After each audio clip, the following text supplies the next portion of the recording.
يلا فان دايك لا تشوي فان دايك والله نا الله كاکە یارزانەکانی خۆم دەناسم بانجی فان دایکم کرد گۆلی کرد دەست خۆش قایت سڵاو هاوڕیانی خۆشەویستم خۆشحاڵم دووبارە گەڕام وڵاتانە پارتێکی نوێی کارێر مانێجەر مۆد بەردەوامی لە کاری مۆدی لیڤەرپول هەتا بەدەستێنانی خولەکە بێگومان ئامان سەرچمان پریمەر لیگە ئەو گۆڵی تازە بینیتان ئەوە ئی پارتی پێشوو بوو ئێستش فکری دەکەم نازانم لۆ هەموو یارەزانە لۆ گۆتم ڤاندایک نازم هەستم کرد ڤاندایک گۆل دەکا ڤاندایکیش دلی نەشکاندم گۆڵەکەی کرد سوترەیەکی جوان بوو هەڕیان گواستنەوە شتمان نییە پێکانەکان وەکو خۆیتیان ڕاستەخۆ دەچینە ناو یاری بەڵام پێشەوەی دەست پێ بکەین ئەگە سەرەتای بۆ کەناڵەکە لایکی ڤیددیۆکە و سەبسکرایبی کەناڵەکە لە بیرمەکە با دەست پێک یاریەکی هەز دەکەم ئیسعاجە چونکە چی پێ دەڵێن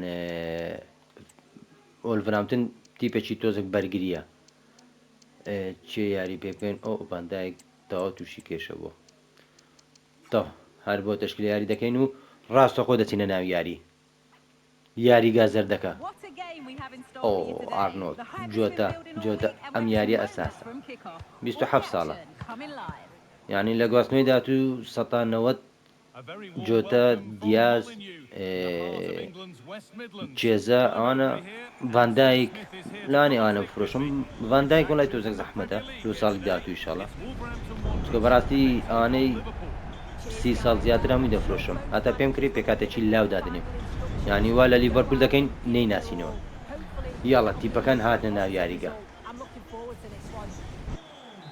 یاڵە با دەست پێکەین یاریەکی خۆش چاوەڕێمان دەبێ ئینشاڵڵا نەک یاریێکی سعات هەرچەندەم پێشبین دەکەمی سعاتبی ئۆهۆ دەستخۆر نییە فاول نییە فاول نییە لە تۆپی دای فەقیری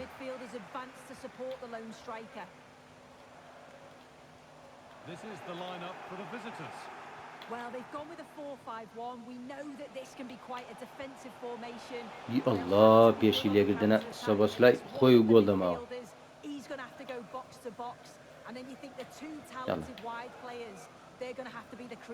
ئۆهۆ ئەو حرەکەیە چ بوو لەو کاتەیە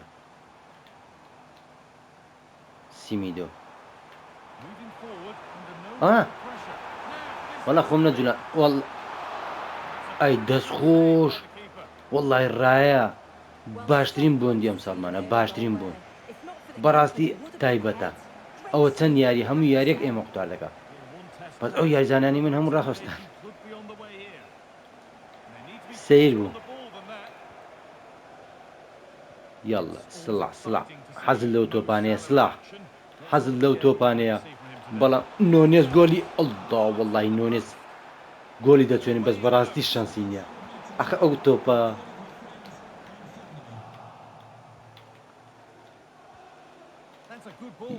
سۆبەسلای شوتی جوانە ئەڵڵا لەم گۆڵە جوانە سۆبەسلای ئەڵڵا لەو گۆڵەی تۆپ زۆر بلند بوو هاتەوە خواری ئەڵڵا گۆڵەکی یەکجار جوان سۆبەسلای یاریزانی مەجاری ئەڵڵا لەو گۆڵە نا ئەڵڵا لەو گۆڵە جوانە وەڵای تایبەتە ئەڵڵا لەو گۆرچیتی پێ ناکرێت ئەو یاریانە شوتی لە دوورڕە هەرەوەشم لە فکر بۆ یارە لە دوورە شوت زۆر بکەم چکە فەرقی ئیسعاجانە بەڕاستی تاکە حەل ئەوەیە کە تو یاریزان تەبێ شوتیان جوان و بێز بێ بۆی بتوان لە دوورە شوت بکەیت ئایا دەست خۆش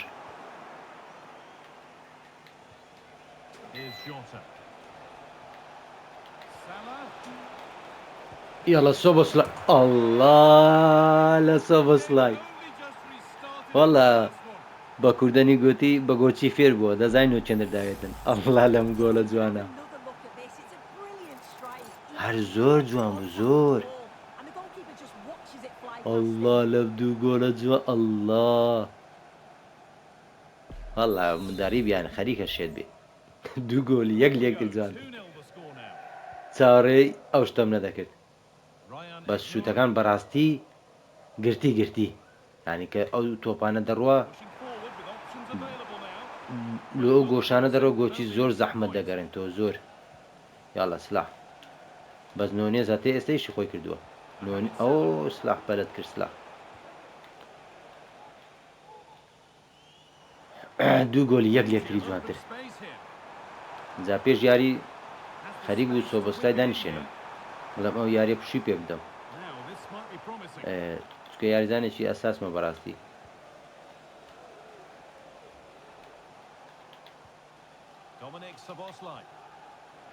سۆبۆسلای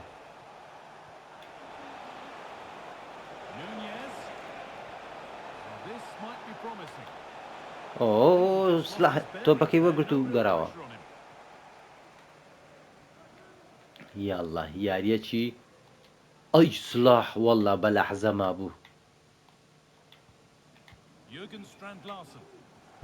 یاڵڵا خۆل ئینگلیزی جێسیقێ نییە دوو گۆلیش جێسیقێ نیە باوەڕکەن بەس خۆش یاڵە سلاح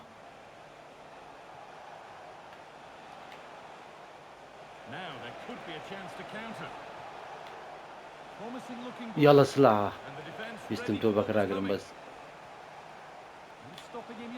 بۆهۆ ئەو لای چۆل بوو لەبای بدەمە یارزانەکەی تر ئەوستەکەوە وتم بە واشی ئێستا خۆی تۆ بەکەم دەداتی هەر ڕۆی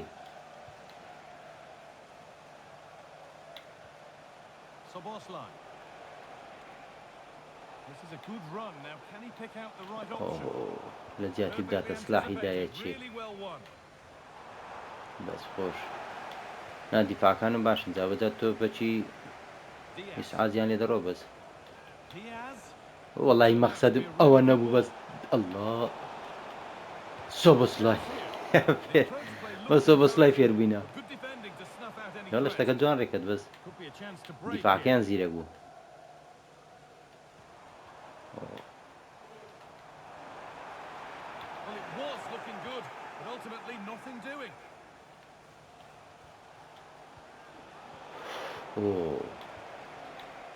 ئاز دەکەم پاش دوو گۆلەکە تۆزە ساردبووینەوە شتێکی باش نییە فاول کاکە وەڵی پاساتم دانێشت تەمشە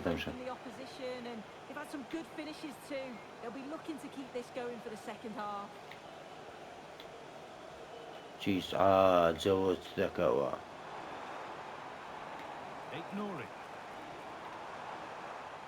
خۆ تۆپەکە نادەن بەس خۆش کۆناتێ جەم یەکەم کۆتایی پێات بە دوو گۆلی خەیاڵی و جوان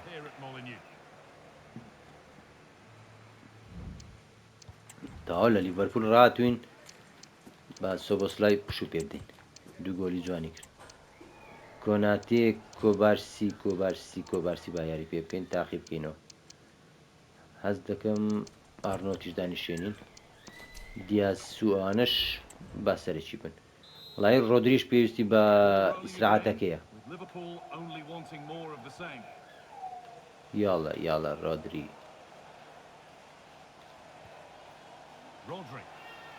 دەی ڕۆدری کوڕەکەشم لەو دیوە دەنجی دێ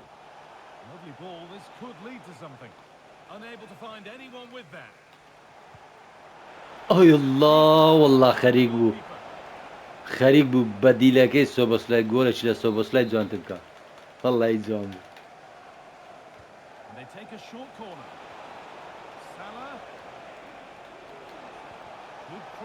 یاڵڵا ڕۆدری الله لە ڕۆدری دەست خۆش جوان بوو بەس خۆزگە سلاح کاپتن بێ کێشە نییە کاتونەکە مشکلەمان نابێت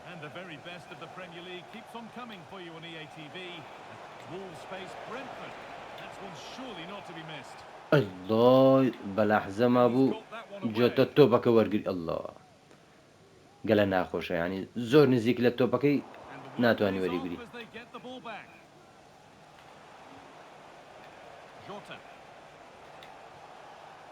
Jones. That's a lovely ball. There might be something building now. الله لرودري ها ئەو یاری بەڕاستی ئۆلڤرامتن زۆر لە پشتۆنە یعنی چارم نییە دەبی لە دوو ڕەشوتم هەموو یارێک ناک بێک شێواز یاری پێی Ryan Aït-Nouri. Here's Zinchenko. گۆلشکە بکەم بەڕاستی ڕۆدری و سلاح دادنیشێنم Mohamed Salah is asking questions. It's certainly been difficult to contain. ڕۆدری و سلاح Well, there's so often جوان we focus on the goal scorer, کەلەکەی but قەتع his کردو fabulous assist, you have to say, his performance has دایە been a تیپی key بەرامبەر factor in why they're leading here.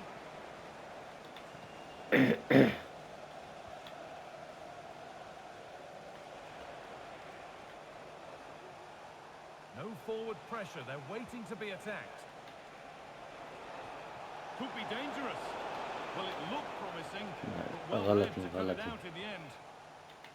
وتە دقی هەفتاش گۆڵ نەکەین سلاحی دادنیشێنم کە بەڕاستی ماندووە Breakaway here.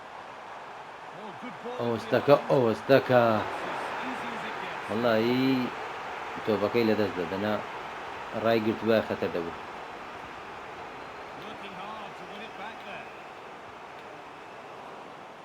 ئاخر یاریزانەکان هەموو لێوێندەر ئەو پاساتە چ بوو نەکەین الله لە ڕایە وەڵی ڕایە باشترین بۆندی منە باشترین بۆن باش بگواستمەوە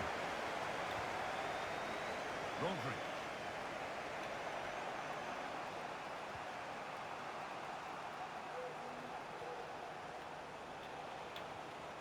Jones. Looks a good ball. نا ئەوەستەکە و دیفاع And the danger is cleared.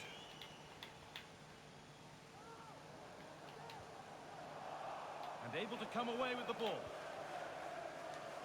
سلاح سلاح سلاح سلاح چۆلە بەس ناگاتی زۆر دوورە Well, not quite accurate enough. Hey, والله Could be a تمام goal داگرت. kick now. دقی هەفتەیە هاوڕێن بە سلاح پشوو پێ بدەین چێ زەمانە چیتر ئۆلمۆش هەندێک یاری پێ بکەین ڕۆدری چێ یاری پێ وڵە بە ناچاری دەبی یەک لەوانە یاری پێ بکەم کێش نەما تا داینەشینم یارێکی تر مەجال بوو ڕۆدری ساعت پێ دەکەم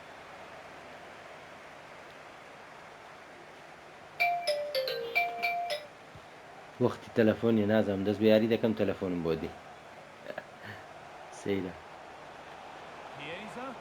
And that's No, nicely no, won Nucky. to see off the threat. A chance now for a quick transition. And that ultimately بەدەم کە has ڕێکۆر come دەکەم to هەر nothing. دەنگێک دەرچی بەڕاستی ڕەشی ناکەمەوە Diogo Jota.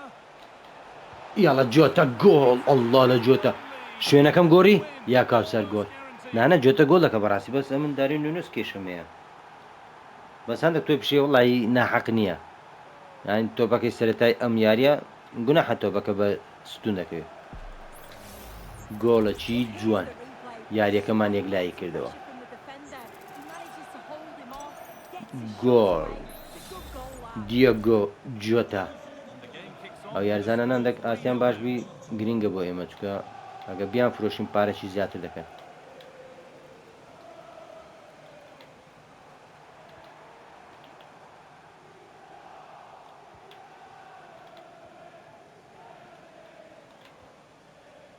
Rodri. دێ ڕۆدری و تۆپی سەقەت مەکات جوانە Looking ball. Jones. ئەو چیەوە ئۆهۆ وەڵام بە گۆچی پێبوونە هەم شتی لێتە خەتەر Ryan Aït-Nouri. چپە لەمان نییە And the ref has paid وەڵا ئەوسای attention. نییە کاکە ئەرەخۆ نێڵی نێ ئەوڵا خەتای ڕایان نییە گوناحە A goal to get the stadium. هەستم کرد ئۆفساید بوو ئەو شوێنم شوێنی کۆبارسی تۆزەک شوێنی خۆی بەجێ دێڵیان لەکوێ کێشە نییە کلێنشیدەکەش باش بوو بەس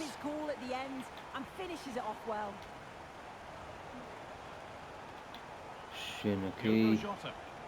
شوێنی خۆی بەجێ دێڵی Here's Jota. یاڵە دیاز It looked promising, but it hasn't proved to ئەو be. شوێنەی مەبەستم بوو تۆپەکە نەچۆێندە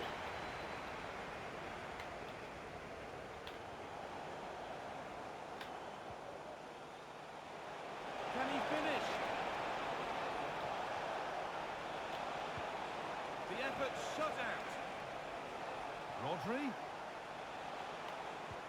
Determined Oh. defending. Rodri.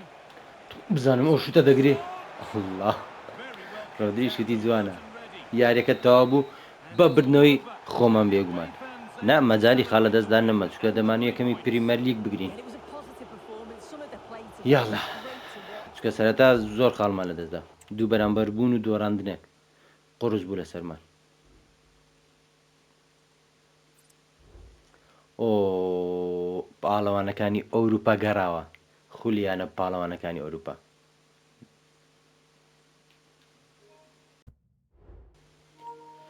بەڵێ دووبارە بۆ خولیانە پاڵەوانەکانی ئەوروپا دیۆگۆ جۆتە ڕازی نییە تۆ ئەمەش پێمەگۆ باشتر ئاوڵت لەگە دەدەین و زیاتر یاریت پێ دەکەین یاڵە یەکۆسە بۆ ناو یاری دوێمی خولی یانە پاڵەوانەکانی ئەوروپا بەرامبەر بۆلۆنیای ئیتالی یەکەم یاری لەگەڵ ئەیسی میلانی ئیتالی دووەمیش هەم هەر ئیتالیا کێشەمانیە و با بچینە ناو یاری یاڵە هەوڕێیان ئەو یاریەش ببینەوە هەندێک یاریزان پشوو پێ بدەین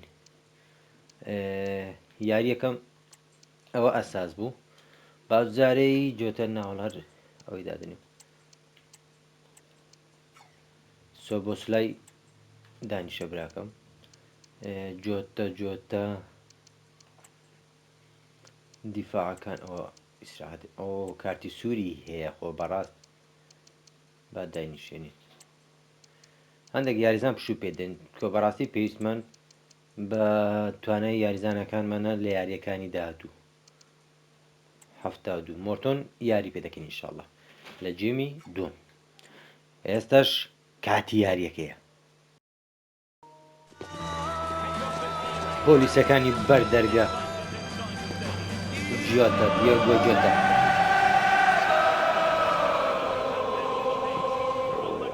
ئەندەرانی ئەلفێ ئەنفێڵ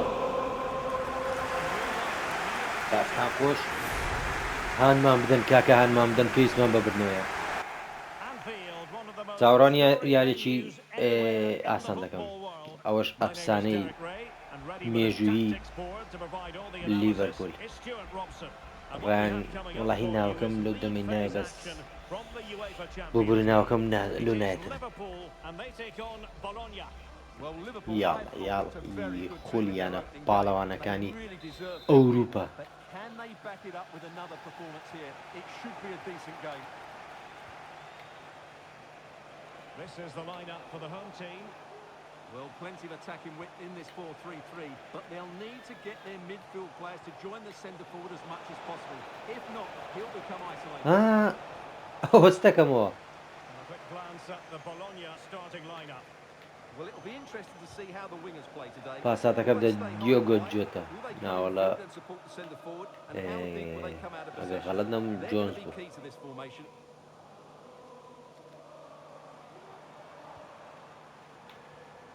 Federico Chiesa.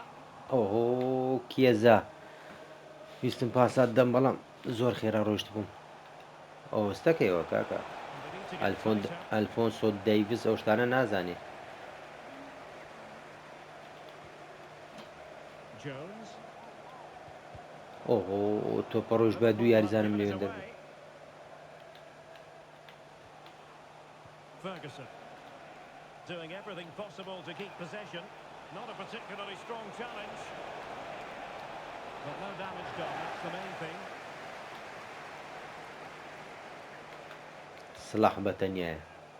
سلاح بەتەنیایە ئەڵڵا لەو پاساتە درێژە جوانە Well, whatever way you slice it, Stuart, Mo Salah is a man you just can't take your eyes off. Well, he's a good all-round. ئیڵڵۆ لە جۆتە وەڵا شوتانە گەل جوانە لە دووڕە Brilliant. He's so composed in front of goal. یاری ڕابردووەگە تازە کردمان یاریەکەی پێشەوە سیر بکەن شوتی جوان یان پارتی پێشواگە سیر بکەن 3-4 گۆڵی زۆر جوان لە دووڕە Committed challenge.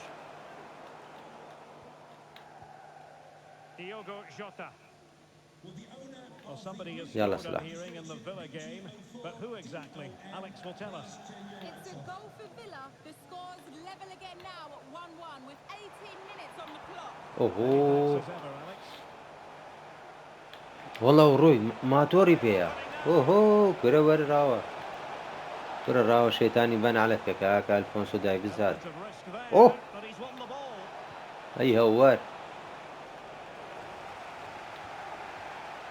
ڕاوەستە کاکە لۆ عەسەبی Closing him down. And that's going to ئۆهۆ be the goalkeeper's ball. داریۆ نونێز کێشەی گەورەی تیپەکەی من داریۆ نونێز Remo Freuler. It's with ئەو push. جارە ئیمباپێ بە 300 میلیۆنیش بدەیکڕم پارەکەی هەموو لە ئیمباپێ Well, سەر that's how to بێکڕم put in a ئەم clean مردم tackle. بەدەست مردم بەدەست دەی بۆ ئۆفساید نەبی Chiesa. گۆڵەکی ئەڵڵۆ Was that ئەوە instant چۆن finish. کەوتۆ دەرەوە ئەوە چۆن ئێ وەڵڵا گوناحە ئەوە گۆڵ نەبی گوناحە ئەڵڵا وەڵڵا گۆڵچی وەکو من تۆ سێر دەکات بەڕاستی گوناحە ئەو گۆڵە جوانە لە جۆن سڕۆی Stefan Push. ئۆهۆ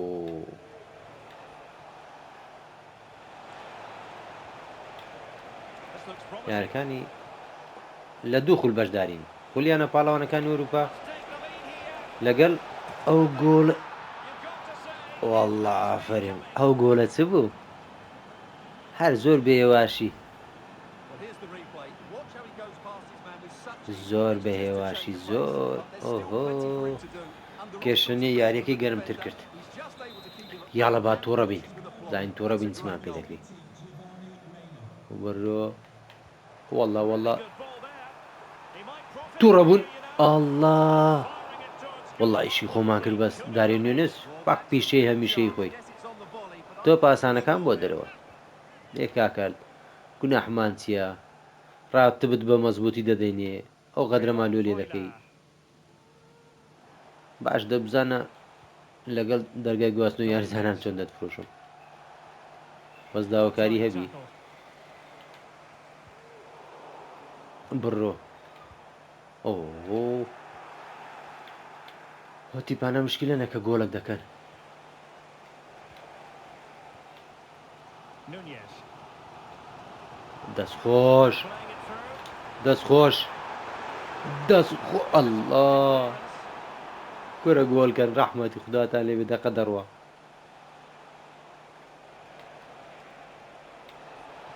Well, a really good run. ئۆهۆ Options in the middle. Top class defending.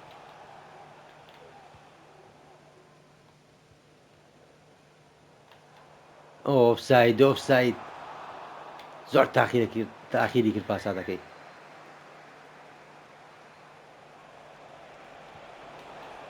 Well, that's splendid play. He read the Na, situation na. defensively and did his خۆ job. ناتێ گۆڵی دۆمیش بن ئۆهۆ لە پێشیتی لۆ من دەسوڕێنی دەستخۆش وەڵڵا ئەو جۆنسە لارزانیش چاکە Diogo Jota. جوانە جوانە بڕۆ Mo Salah. ئۆهۆ سلاح بەس ئەوەت مراوغە کرد بە سلاح جێمی یەکەم لە دواوەین To an end. The first half بزانین began جێمی as ڕاینەران چی دەکەین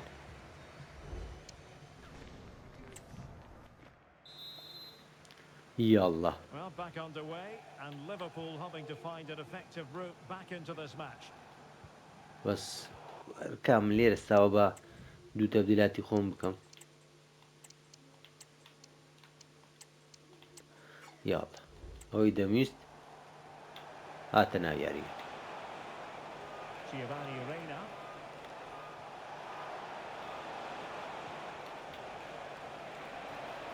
Could cross it in here. نا Might still be problematic. ترسام چکە لویس Found تۆزە their way through in کورتە the end.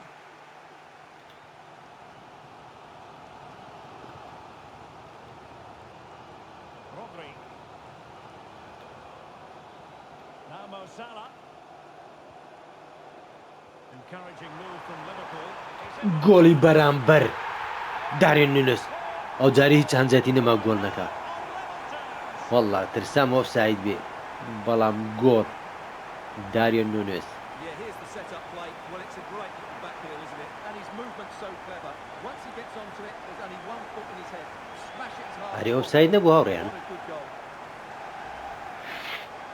ببوونن یاڵ So the ball is rolling again. ئەو دارینێنس فەقیرەی دامی شانزە تۆڕە بوو گۆڵێکی کردنە Dominguez.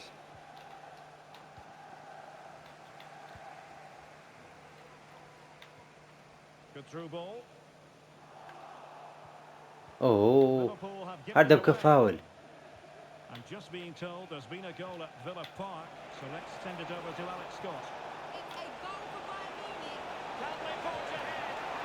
نا نا کاکە ئەو یەک بیتە وەڵا هە لەبیرم لێ گۆڵم They خواردو should be ahead now. Yes, it was a good بڕۆ save, سلاح but he should سلاح score. خۆت و پاسە بەس بگێ ئەرلێ Over the top. ئەو پۆزە بگێ و تۆپێ ئەوە پۆزە بەس چواندیەوە قەینە Jota.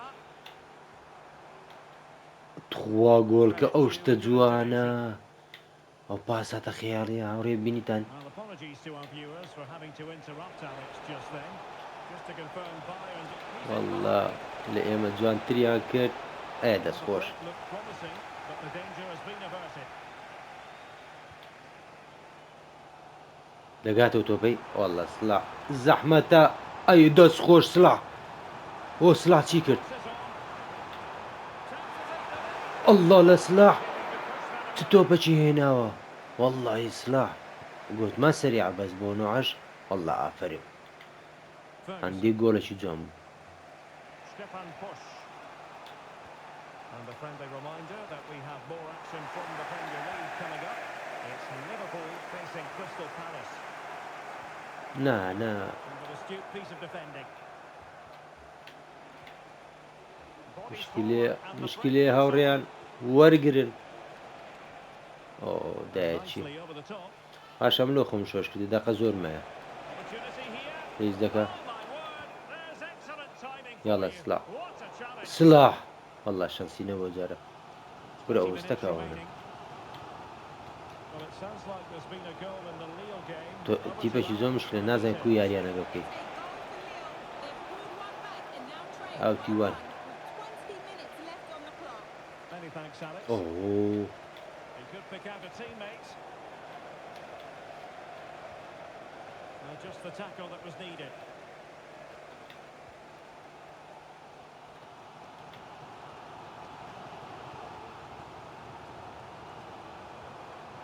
And Liverpool might be able to cash in. دەی سلاح Didn't go to plan in ئەی the end. هەوار Comes to absolutely nothing. یا کاتمەی سەد لە سەد ڕێک بێخین ئەو کاکە تو بەزادەکەی مە دەوازە ئەزمەکەی بینە Dominguez. Ferguson. ئۆ کاتۆ And hit with ferocity. ئۆهۆ ڕایە تۆپە ئیگرتنی فرێدانێ نییە بەس And a substitution in the offing. شانسی ئەو یاریزانە یەدەگەی بۆ دوو جار دەرێن یاریزان دێنینە ناوی و Good challenge to bring that مەجال result نابێ to an بەڕاست end. تەمشای سلاحی کەن هاوڕێیان تەمەشای سلاح And that will be the key. سلاح لە ئۆهۆ ئێ باشە لۆ سلاح نەڕۆی خۆ تەواو لێمدا Stefan Posch. ئۆی هەوار Excited about this غلط game ما already. کرد. Live coverage as always on EA TV. It's Bologna facing Aston Villa. ئاخی دەقێ هاوڕ ئۆهۆ ئەو مهدیە چی ئەو مهدیەیە وڵا دەرێ بە قەسی گۆڵ ناکەن Defending to put a stop to the لەمادەم گۆڵێشنەوە بەردەن مادەم بە قەسی گۆڵ ناکەن Well, news ئێوە coming نیت through فاوڕیان that the referee ها has pointed to the لەوان selection دڵسافترە of the منە other matches. With the details, here's Alex. وڵا ئەگەر لێیان ڕێی It دەکەی was a penalty for Real Madrid. یاڵا کاکە دەقەنەوە Dropped the ball and it went in. سلاح They are losing 3-1 with 85 minutes left. Thank you, Alex. Rodri. Superb run. ئێ وەڵای پاساتەکەم دایە کاکە Tracks. مای هاوڕێیان بێ ئەمەل مەبن Stefan Posch. So 1 minute of Eh, wallah, stoppage time. bashtir. That's what the officials have said. Level Oh. it is. Closing moments here. بەداخۆ بەرامبەر بووین Whistle at the end of the game. یاریەکەمان لە The خۆمان sides قورس کرد cannot be separated. کێشە نییە But what خولیانە will پاڵەوانەکانی ئەوروپا قۆناغ یەکەم گرنگ ئەوەیە تۆ داهشتی پێکەم بین یاریەکمان بردەوە یاریەکیش تازە بینیتان بەرامبەر بوون هیچ کێشەیەکی وامان نیە ئیتیمامی زیاترمان لەسەر خولی ئینگلیزیە. دیۆگۆ جۆتا ئەو جارێ ستەڵێتن کیپیۆر فیتۆ باشە دەی یاریمان پێکردی بە ئاساس دەوەی گلەی زیاتر ماکە. 2 ڕۆژ ماوە بۆ یاری داهاتووی پریمەر لیگ، بەڵام هەوڕیان با ڤیددیۆکە لەوە درێژتر نەبێتەوە. ئینشاڵڵا بۆ پارتی داهاتوو دێم وڵاتان بۆ تاواکردنی کارێر مۆدی لیڤەرپول. تا ئەو کاتە خواتان لەگەڵ.